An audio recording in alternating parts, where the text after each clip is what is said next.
Hi everyone and welcome to Murphy's Law Garage. Today we try out a portable air tank from Harbor Freight and it's already not going well.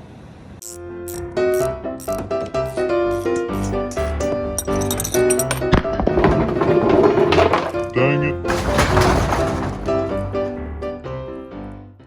So little buddy's in here. He's gonna try not to make too much noise. All right, so here's a review. I got the more expensive aluminum tank from Harbor Freight because of this. Now, I can take care of my equipment. I'm not super worried about corrosion. For sure, using aluminum means that this thing is basically a bomb if you drop it on the ground and something sharp punctures it and it's got a lot of pressure in it.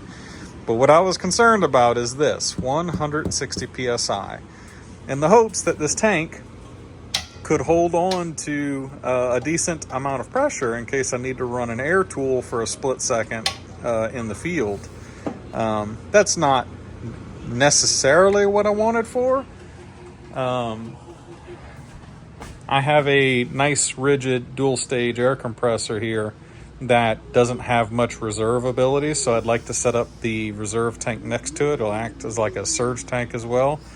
That way I have a little bit more air on board if I'm running a big tool, something I plan to do pretty soon here. So one of the issues I'm immediately having is, look right here on the box, max 160 PSI. What does it say on the tank? Max air pressure, 140 PSI. Why? What? Can't make this up, guys. 160, 140. What is this, item number 94801? Is that even on here? Look at that. Item number 94801. 94801. I'm going to go online and look this up and make sure that online confirms the same pressure. I'll show that here. Now, I'm not sure if what you're looking at agrees, but I'm fairly certain, more than likely, their marketing is saying 160 PSI. Let's open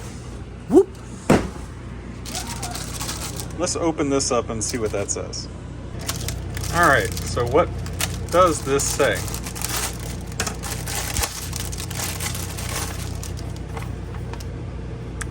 Let's see. Harbor Freight portable air tank. It doesn't even look like the same tank, frankly, but okay. Let's see, we have the 7-gallon version of this. Got lots of interesting things on here, blah, blah, blah. Don't drop it because it's gonna blow up. Don't overinflate it. Yada, yada. Did I miss a page? Yes, I did. Tells you how to fill the tank, how to release air, inflating, how to drain it, all of the parts, dust-free. Interesting. Look at this. So I'm right, the tank that's in the picture is not the same one that I have because this is generic instructions. This tells you, warning, never fill tank over 125 PSI, which is the steel version of this tank. Over 140 for 94801. Can y'all see that?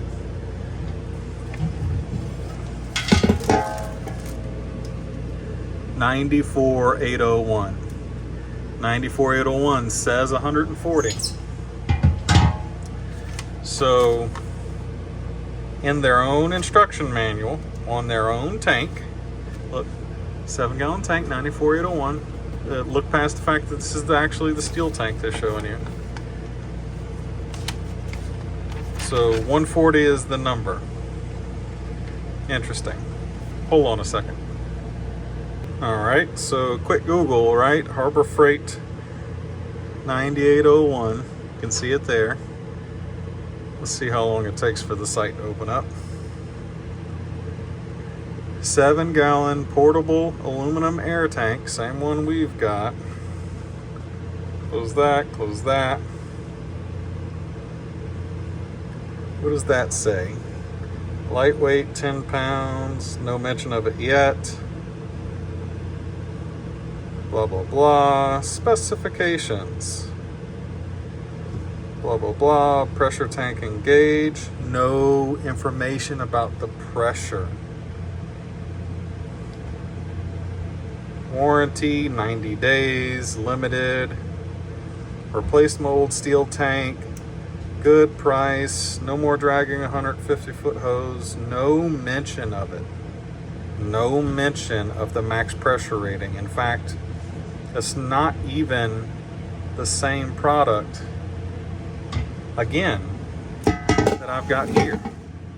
Look at the difference in the handle. Look at that nice rounded grip handle that I like to mention is welded. Way more pretty than that is. Look at the difference in the feet. It's not the same thing. Did they change manufacturers and the labels are wrong, or is it just an outright scam? Oh, look at this one. Lightweight, but slight disappointment. Lightweight, easy to handle. Kind of disappointed that it's rated at 160 PSI, but the gauge says danger at 125 and the relief valve pops off at 127. So technically it's a 125 PSI tank. Did I miss that? Oh, seriously, look at this. Even the gauge, the setup, the whole regulator setup they have on here is danger to 160. But it says 160 on the dang box. The air chuck connector is defective, tank charge for 120, blah, blah, blah. The pop-off is at 145. Wow, look at that discrepancy in the pop-off. The tank tank rating is 165. The tank will charge with the valve set to off. You only need it on to charge a tire, blah, blah, blah. Interesting. Tank certified for super lightweight, high volume. Tank certified for 180 PSI. Manual says rated for 150. Gauge does not exceed 120. Other than that, it's perfect. So, hold on now. Do we have a rating on this tank?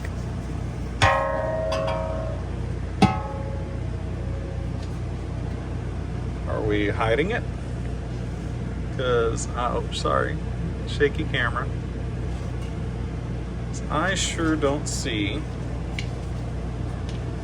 anything that would suggest to me that this tank has a rating on it. They had a warning, don't drop this or turn into bomb sticker right here.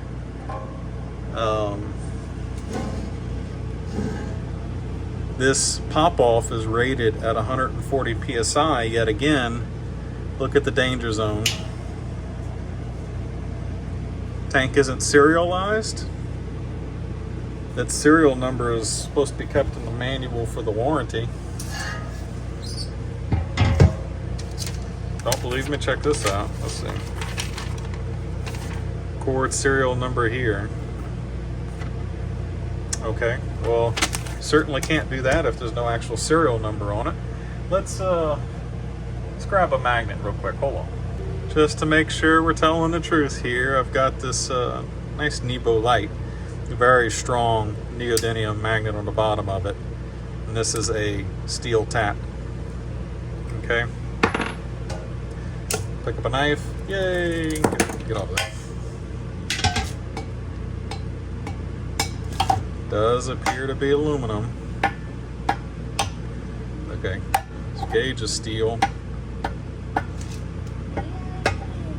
Yep.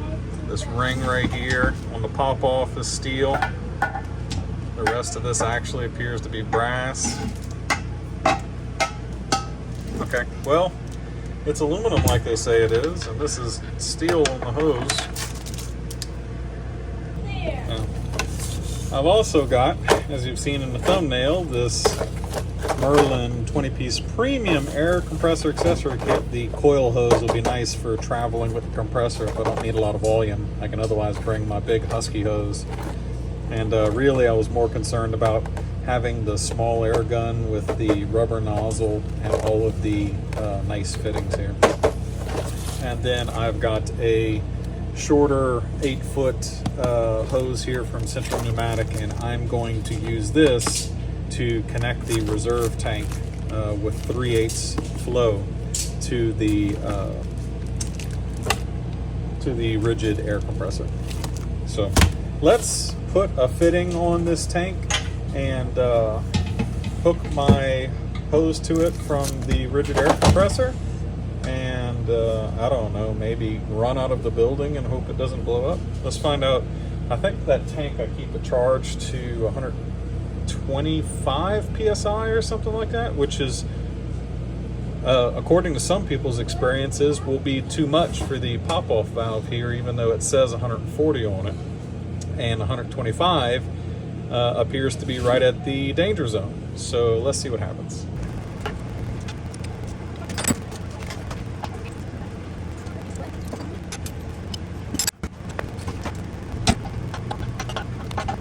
I don't know if you saw it, but this fitting's got that sealant on it, and my other fittings that I got from Home Depot had a similar setup, but this stuff just kind of flakes off. The anodizing on these aluminum fittings is not taken to a wrench very well, but that's not unusual. Let's grab the hose from the other air compressor. I wanted to show you, this is what the hose I made up that connects the two to each other looks like. I've got it set up so that it can be chunk and then into the compressor. That way I can actually attempt to use this as a this tank can still be used as a, apparently I need to set this up differently if I want to use this tank as anything other than a charge tank. I sucked. Let me fix this. Hold on a second.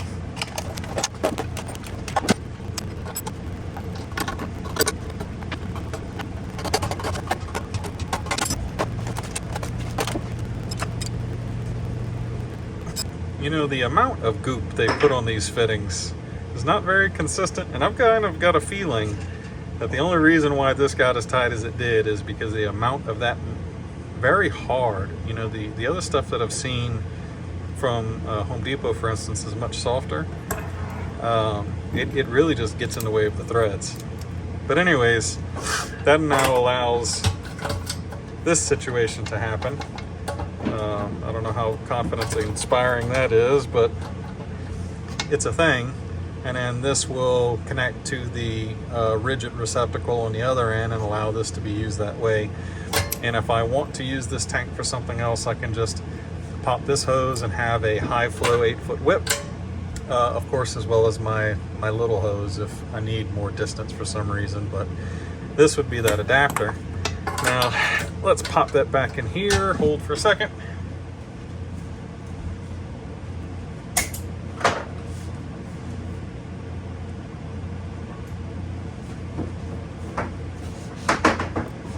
Here's the Husky setup, and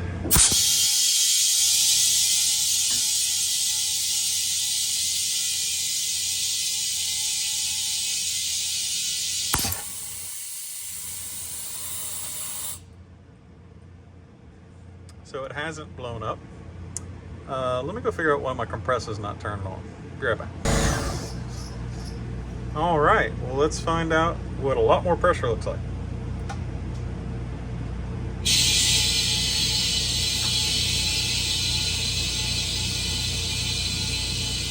This is now reading, I don't know, would 110 be in the middle, 115 PSI. I've got the regulator set on my rigid right now to 120. And that's so that, you know, I have basically the max pressure I can run my air tools on, though obviously we could turn that pressure down a bit. Just pop off does. I trust the regulator on the rigid more than I do this, so if it says 120 over there, I'm not about to crank this one up any further. mean, theoretically, we could go further and see where this poppet goes off at. Though I don't know that I trust it that much, frankly, considering it says danger at 140, and we've got 140 max on here. Let's try this. Let's bring this outside, so no dye, and we'll turn the regulator up on the rigid and see what happens. So here's the setup. Got rigid, hose, Bubby over here waiting for the noise. And there it is, sitting at 120. Let's close that-ish. There we go. And come over here. And crank it to 140. Let's just be confirmed. Yep, so it's in 5. So 140 is going to be 2 dashes away from the 150.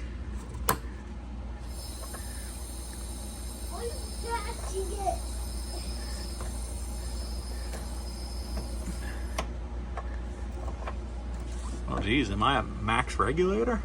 Well, that's interesting. It ran to 140 and fell just shy of it. Meanwhile, the tank is just shy of 200 over here. So apparently, even though we've got a 200 PSI compressor, we ain't getting there. Let's go look at the problem outside. All right.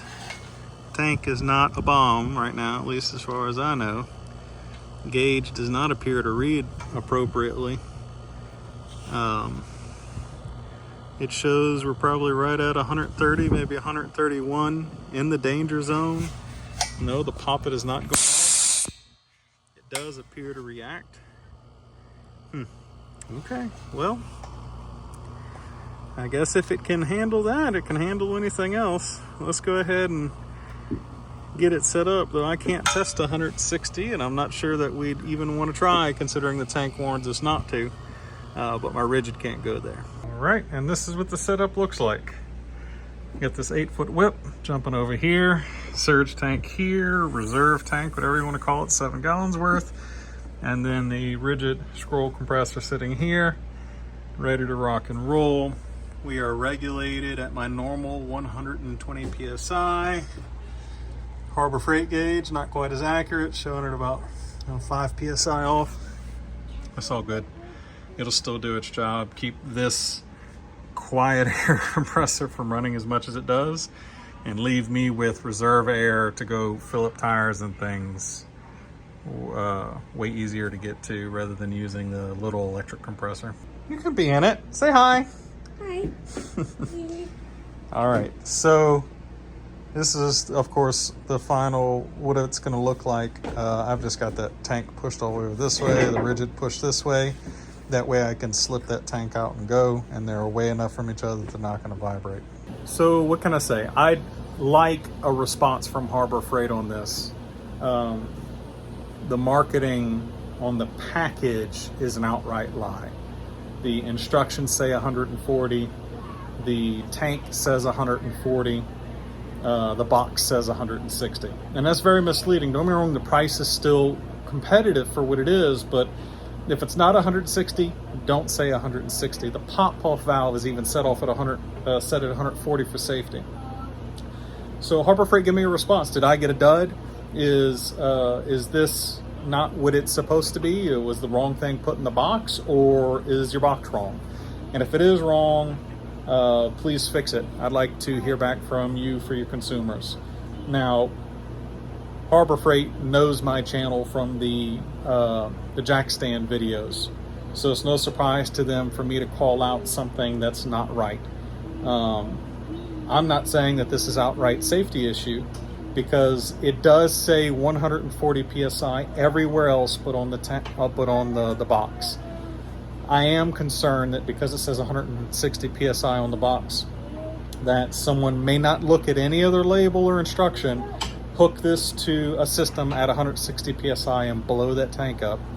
Now, that's what the safety valve is there for. I can't get the pressure high enough to test what that poppet valve goes off at, but it only takes one failure, and it could be a situation where someone gets hurt. So Harbor Freight, please respond. please do something about this packaging. Other than that, the tank appears to be built very well. Welds look great, the paint quality looks great, the gauge appears to be a little bit off, but not really surprised about that. I'm sure that there's probably going to be a little bit of China-phobia that's going to come in the comments of this video, much like were for the jack stands. And I get it, we want to buy things that are all made in America, made in America, made in America. But so much of what is made by American companies now are made in China. And it's come to the point to us, what level of Chinese quality are you dealing with? So let's not go there here. This is obviously an affordable product. It appears to be built well. But Harbor Freight, please address the incorrect labeling. And for all of you here to bash on a Chinese-made product, again, I get it. USA made, USA made, USA made. But so many things these days, you can't even buy USA made if you want it to, because it's all been outsourced already. The phone I'm holding in my hand is made in China as well. So it really doesn't matter the country of origin. What matters is the quality of the product. So Central Pneumatic, Harbor Freight, got some splaining to do with this packaging, because again, it's just an outright lie, accident or not, and it needs to be corrected. But do I recommend it? If you're cool with 140 psi, go for it. This Merlin accessory kit, it's not leaking air now. I can tell you better at a later time if it does, but appears to be good, as well as that jumper hose that goes between the two. It appears to be okay. It's not exploding or anything like that. So anyways, that's tour review. Y'all make your own decision, Harbor Freight. I can't wait to hear from you. And as usual, we love you. God bless.